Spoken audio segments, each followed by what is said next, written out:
So a bat house, and this is a photo of a bat house that you have on the cover of your book. I didn't even know that these were a thing. They're like bird houses, but it's a bat house. Yeah, except that they're open at the bottom instead of a hole in the front with a floor. And so people put these up and construct them purposely so bats can live in them. Right. And how do you get a bat to get in there?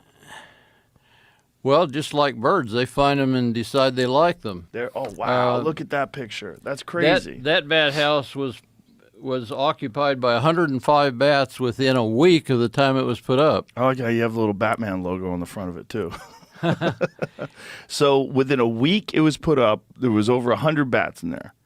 That's right. Now, I wouldn't say that that's what you'd expect all the time. It often takes 6 months to a year, even sometimes a year and a half to 2 years to track bats. But if you put up the right kind of bat house in the right kind of place, you'll probably attract some bats, and it can be a lot of fun. And what is the right kind of bat house? Like, do you have to put something in there to attract them? No, just roosting crevices are 3/4 of an inch to an inch wide usually. The bats like those narrow crevices because they're used to snakes coming after them.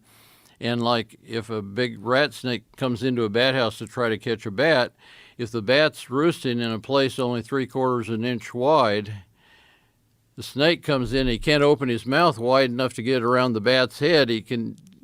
But the bat opens his mouth and bites the snake's nose. So I suspect that's a large part of why bats like those narrow crevices is protection against one of their dominant predators. That makes sense. So you would set one of these things up, leave it, and that would help control all sorts of mosquitoes and pests and things that are on your property. Yes. Putting up bat houses can be a big help in many ways. There's a recent study done in the Mediterranean that showed that when they put up bat houses strategically located around rice paddies, that they no longer had to use pesticides. Really? That's amazing. Like, how many bats do you need to control pest? Like, what kind of bugs are we talking about besides mosquitoes? Those were moths that they were controlling, and bats have been found helping protect rice in Thailand where they're eating white-bellied planthoppers. They'll eat a wide variety of insects. One important point to make, we hear a lot about the importance of biodiversity, and the bat houses in the Mediterranean that successfully eliminated the need for pesticides, they didn't mean that there were never any more pests or that there was no pest damage. What the bats have to do to eliminate the need for pesticides is just lower the damage to a level where the cost of the damage is less than it costs to put pesticides out. So the reason that worked was that there was a national park not very far away, and so, if you just have miles of monoculture, what do the bats do in the off-season when your pests aren't there? They're going to starve to death. And so by having diverse habitat not far away, in the off-season, the bats had a place to go eat until they were needed over the rice paddies again. Okay. That makes sense. So when you first got here, you're dealing with these people that want to eradicate bats. You had to convince them that bats are very important. And how did you go about doing that? Like, what did you do to try to educate people? Well, this goes back a ways. When I got my first job, it was a really great job.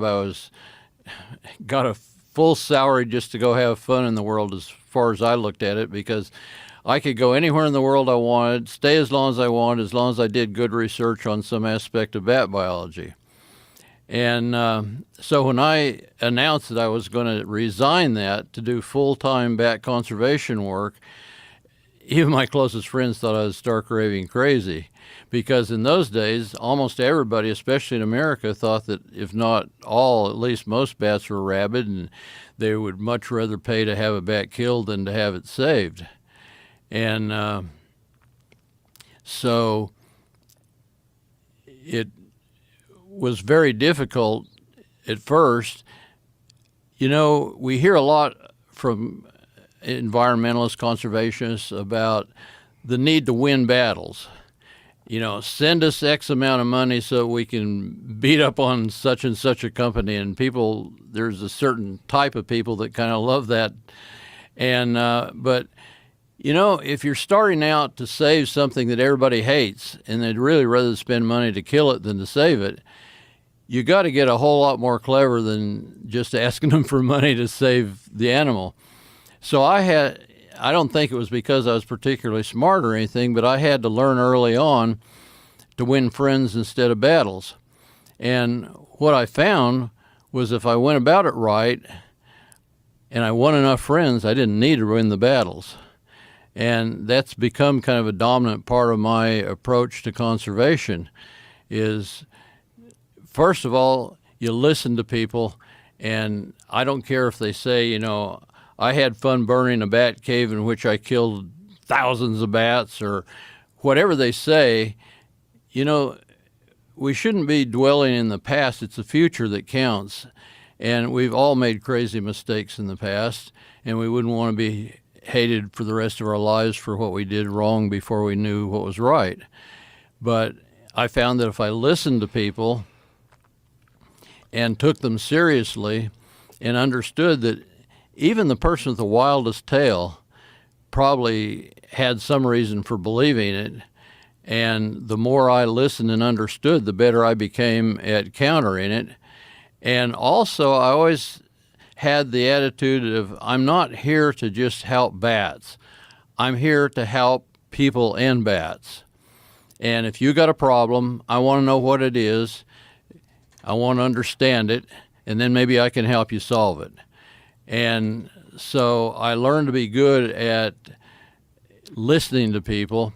And I'm sure you've experienced a good share of winning is just listening. Most people will like you if you just take time to listen to them, even if you are at opposite poles as what you believe.